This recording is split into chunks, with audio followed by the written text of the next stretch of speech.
Hi St. Luke's kindergarten families. I hope you're enjoying the beginning of this very, very long break. I'm coming to you today just so I can show you your binder and how to best utilize it during these 6 weeks that we have no school in order to prevent the spread of coronavirus. So this is my binder. It is purple. Yours are blue, but it does have your child's name. And then on the back is some important information. So it starts out with my email address. My personal one is listed there. I will be able to access that one a lot easier than my school email address, as well as then my YouTube channel, which if you're watching this video, clearly you're seeing my YouTube channel. And then if you notice on the bottom of it, it'll tell you that this is the first 3 weeks of work. And then we have no school for the 4th week. That's our spring break week. And then there's 2 weeks of this break after that. Those 2 weeks haven't been created yet for your binders. They will be in the school office on Monday, April 6th. I had to make sure the date was right. And so Monday, April 6th, they'll be in the school office for you, each of your children, so you can come pick it up whenever during that spring break week.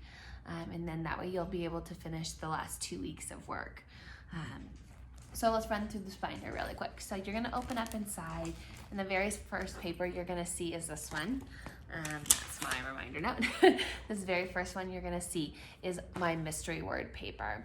And what this is during each of the YouTube videos each day that I'm gonna be posting, I'm gonna give you a mystery word. And then if your child correctly writes that word with your help, if it's necessary, they're all gonna be pretty easy words, so it shouldn't be necessary, but if it is, please do help your child to write that word. As long as they have that word written for that day, then when we return to school, they will get a dojo point for each of these words as a way to motivate you guys to watch these videos. I will say that the word is not going to be at the same point in any video, so you are going to have to watch the videos carefully in order to catch when that word is, because I'm going to switch it up on you guys just to try and help you guys to motivate your kids to watch the videos. After that is the first week of work, and I apologize, I got the dates wrong on this paper in the rush to create these on Friday. So this will be for this week, which will just be Monday and Tuesday. Wednesday is an in-service day, and then Thursday and Friday are our parent-teacher conferences. So there's only 2 days worth of work behind this section. Then there's the actual work, and then there's week 2, which there'll be 5 days worth of work in that area, and then week 3 is an additional 5 days worth of work.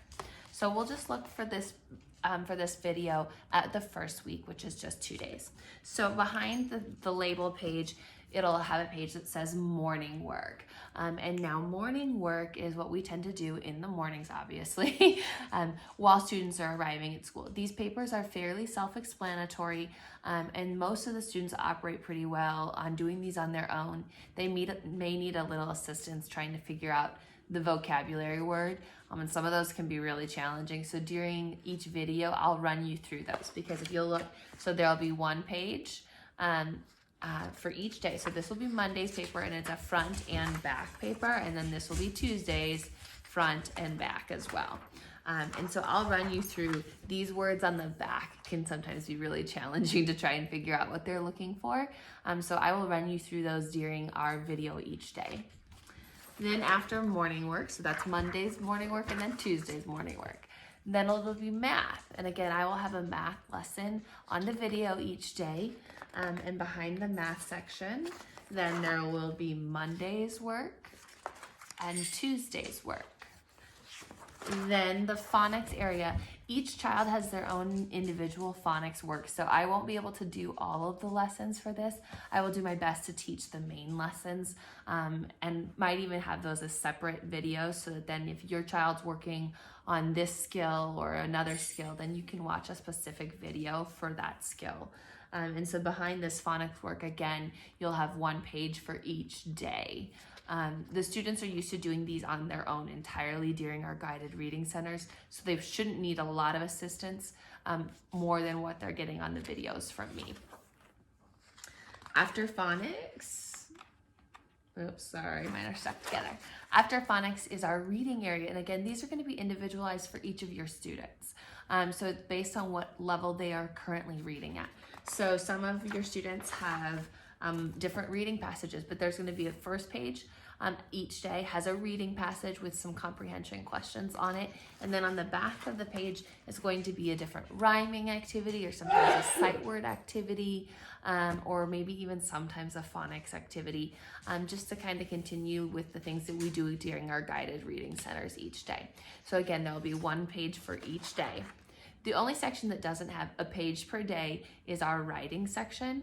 Writing is a little different each week, but for this 3 weeks at least, your student will be doing the same activity each week. So it's gonna start with a reading passage, and that you're probably gonna have to read with them. Some of those vocabulary words are gonna be a little bit more tricky for some of your readers. So you'll read this page.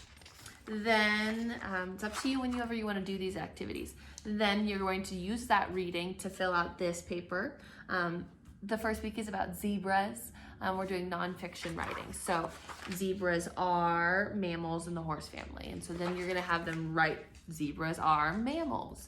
Zebras can, zebras have, and so on and so forth, to lay out an outline for their writing.